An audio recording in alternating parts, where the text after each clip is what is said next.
Hai hai, shalom, selamat pagi.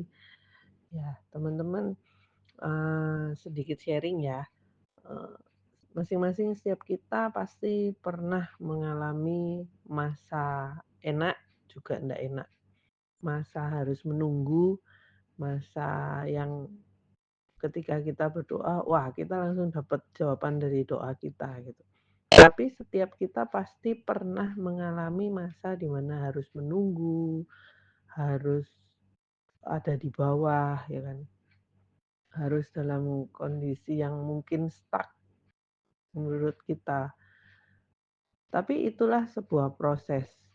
Ketika saya merenungi nasib saya, bukan nasib sih, ya merenungi kehidupan saya ketika mempersiapkan kesaksian ini pun, saya dikasih ayat Lukas 13 ayat 6 sampai 9. Dan hari ini juga saya sering mendengar lagu-lagu, tahu ya teman-teman, lagu yang sekalipun pohon ara tidak berbuah ya kan. Intinya kita itu akan tetap memuji Tuhan gitu. Jadi sebenarnya teman-teman bukan, eee, apa yang kita dapat gitu, tetapi prosesnya ini loh, proses untuk berjalannya ini. Bagaimana cara kita itu menghadapi itu semua, itu terlebih penting teman-teman. Sering kita mendengar bahwa, kita dapat melihat kehidupan seseorang itu dari buahnya. Iya, itu betul gitu. Kita mau ngomong yang manis-manis pun sangat sah di depan orang gitu. Tetapi kehidupan kita, apa yang muncul dari hidup kita, itulah yang menilai, itulah yang, eee, dengan sendirinya membeberkan ya kan, faktanya kehidupan kita itu seperti apa sih, itu dari buah yang kita hasilkan. Nah teman-teman, di Lukas 13 ayat 6 sampai 9 dikatakan, lalu Yesus mengatakan perumpamaan ini, seorang mempunyai pohon ara yang tumbuh di kebun anggurnya, dan ia datang untuk mencari buah pada pohon itu, tetapi ia tidak menemukannya. Lalu ia berkata kepada pengurus kebun anggur itu, sudah 3 tahun aku datang mencari buah pada pohon ara ini, dan aku tidak menemukannya. Tebanglah pohon ini, untuk apa ia hidup di tanah ini dengan percuma? Jawab orang itu, Tuan, biarkanlah dia tumbuh tahun ini lagi. Aku akan mencangkul tanah sekelilingnya dan memberi pupuk kepadanya. Mungkin tahun depan ia berbuah, jika tidak, tebanglah dia. Jadi teman-teman, kalau kita membaca ayat ini, wah berarti ketika kita tidak menghasilkan apa-apa, kehidupan kita biasa-biasa aja, wah berarti kita akan langsung ditebang nih gitu. Wah berarti itu sudah akhir dari segalanya. Tapi lewat ayat ini kita tahu bahwa ternyata itu belum berakhir loh. Sebuah perjalanan bersama Tuhan itu selama kita masih hidup, selama kita masih bernafas. Kehidupan kita itu ketika ada di bawah atau ada di atas, dua-duanya ya teman-teman. Ketika kita mengalami kegagalan atau ketika kita mengalami kesuksesan ya kan, mau di atas ataupun di bawah, selama kita masih bernafas, kehidupan kita itu masih koma teman-teman, belum titik. Jadi masih banyak yang harus diperjuangkan. Ketika kita ada di atas pun bagaimana kita mempertahankan itu semua. Kita sering mendengar bahwa ketika kita ada di atas, yang diperlukan itu bukan lagi kerja keras kita segala macam, itu tidak gitu. Tapi yang menentukan segalanya adalah karakter. Kenapa dikatakan karakter? Karena ada rendah hati di dalamnya. Bagaimana kita bisa tetap humble, bagaimana kita bisa tetap rendah hati, menerima kritik ya kan, menerima sesuatu yang ya memang harus berubah dari diri kita, bagaimana kita dibangun. Jadi ketika kita di bawah pun sama teman-teman. Di kisah ini dikatakan ada seseorang yang mengusahakannya. Jadi ketika Tuhan mengatakan, Yesus mengatakan, wah udah 3 tahun ini pohon ara di sini. makan-makan tempat di tempatmu ya kan, tidak menghasilkan apa-apa, tebang aja. Terkadang saat kita mengerjakan apapun, bahkan dalam kehidupan kita ngomong, "Tuhan, kok gini-gini aja ya? Kok hasilnya cuma segini Tuhan? Apa mending kita stop aja deh, nggak usah mengerjakannya," gitu. Tetapi yang dilihat Tuhan sebenarnya bukan ketika kita berhenti, tetapi bagaimana ketika keadaan sulit, keadaan menurut kita, penilaian kita rasanya nggak bisa deh, tidak mudah untuk diteruskan. Tetapi kita mau mengambil sikap, mengambil komitmen kita, mengambil keputusan untuk tetap mengerjakannya, tetap tak usahakan gitu.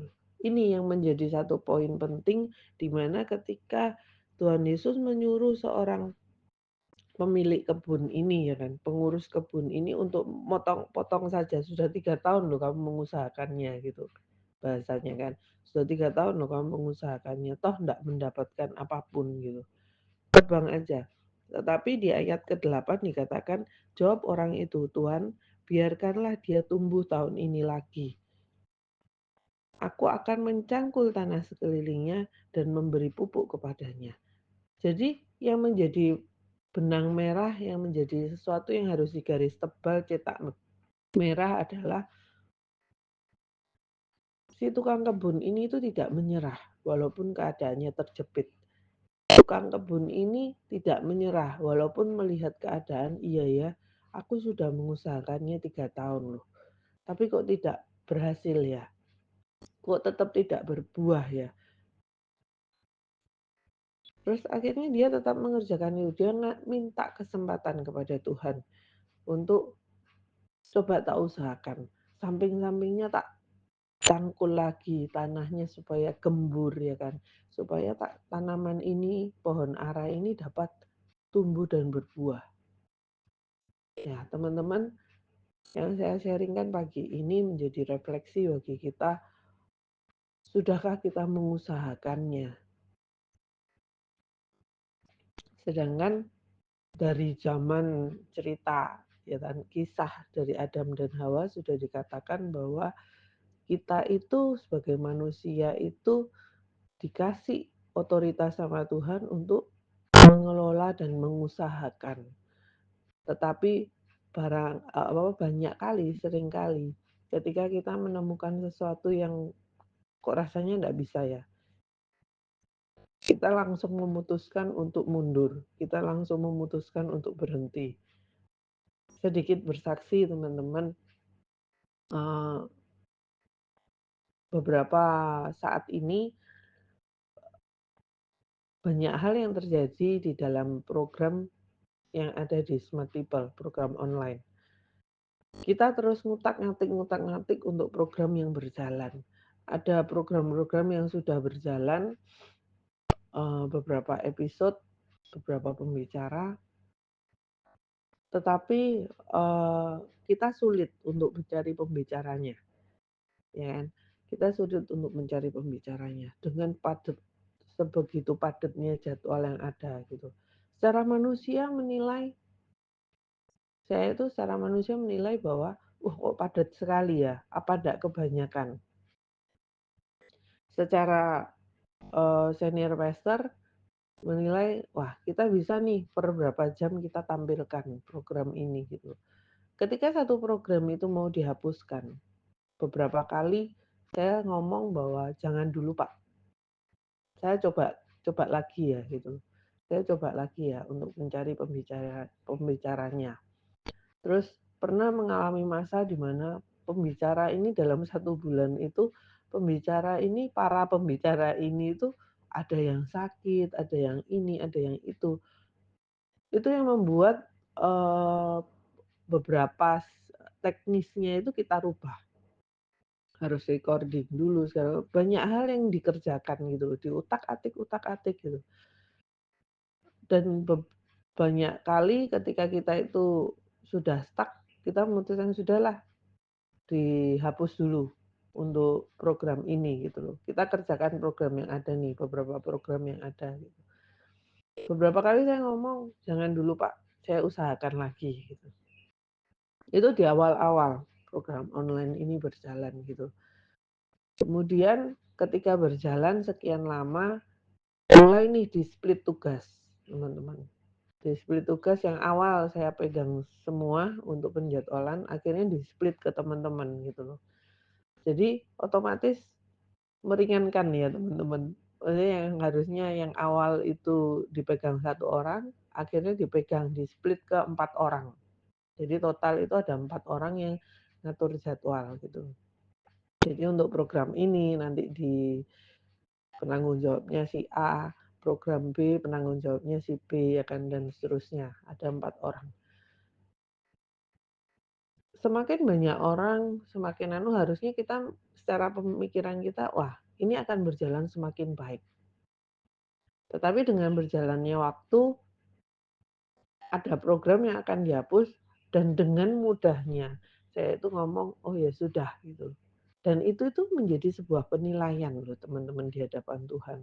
Bagaimana awal ketika program itu akan dihapus, itu saya itu bagaimana dalam diri saya dengan aja, berjuang untuk jangan dihapus Pak gitu loh. Kita coba lagi gitu. Tetapi ketika semakin banyak yang membantu, semakin banyak yang mengelola ya kan. Yang namanya hati saya terhadap program ini itu terhadap pekerjaan Tuhan ini sedikit sedikit banyak berubah gitu. Semakin santai, semakin Jadi ketika ada program yang masuk, yang seharusnya kita perjuangkan itu untuk tetap tayang, itu dengan mudah saya lepas. Dan itu menjadi sebuah penilaian ternyata teman-teman. Bukan terhadap gembala, nggak ada urusannya gitu loh. Beliau ini memang sebagai yang membantu kami-kami ini untuk menyediakan lahan untuk kita itu berjuang bersama dalam melayani gitu. Tetapi penilaian kita, Tuhan nilai terhadap diri kita. Itu yang menjadi catatan penting. Bagaimana tidak semua orang loh mau berjuang. Ketika sesuatu yang tidak enak, sesuatu yang menurut ribuan orang di luar sana, pelayanan apa sih itu gitu. Oh hari-hari ini saya juga ketemu pembicara yang apa itu tujuan gereja kalian itu tidak jelas. Bagaimana bisa kita itu memberi firman pada seseorang yang tidak tampak. Kita tidak tahu pendengarnya, tidak tahu ini dan itu gitu. Tidak bisa. Gerejamu itu tidak fokus, gerejamu itu tidak banyak hal lah yang dikatakan gitu. Tetapi kita tetap mengerjakan itu. Tidak perlu orang banyak tahu apa yang kita kerjakan, teman-teman. Tetapi ketika Tuhan bahasa sedikit rohani ini, ketika Tuhan itu nyuruh kita untuk mengerjakan apa dan kita mengerjakan juga bukan sekedar mengerjakan teman-teman, tapi memperjuangkan program-program yang Tuhan kasih ini loh supaya jadi. Itu sebuah penilaian. Jadi bukan bagaimana kita memulai, bagaimana kita mengakhirinya, tetapi prosesnya ini loh, kita untuk bertahan di tengah pasang surutnya ya. Kita harus berjuang mencari pembicara. Nah, itu sebuah penilaian plus. Orang lain banyak menganggap kita hari ini saya memasukkan sedikit quote di Smart People bahwa eh, seseorang yang dapat menerima keedanan kita, kegilaan kita, yaitulah circle kita gitu. Itulah komunitas kita yang paham kegilaan kita seperti apa. Error Leni, ketika Leni sedang error itu seperti apa, kalau sedang waras itu seperti apa ya kan. Itulah yang dinamakan circle. Seseorang, sebuah kumpulan di mana yang dapat menegur juga merangkul, bahkan banyak menegurnya. Menegur pada apa? Ya, kekurangan saya, eh, kecerobohan, ya kan, pasang surutnya saya dalam melayani. tidak segan-segan untuk menegur, memukul, ya itulah yang disebut teman, ya itulah yang disebut iya berarti kita itu sudah menemukan circle yang tepat.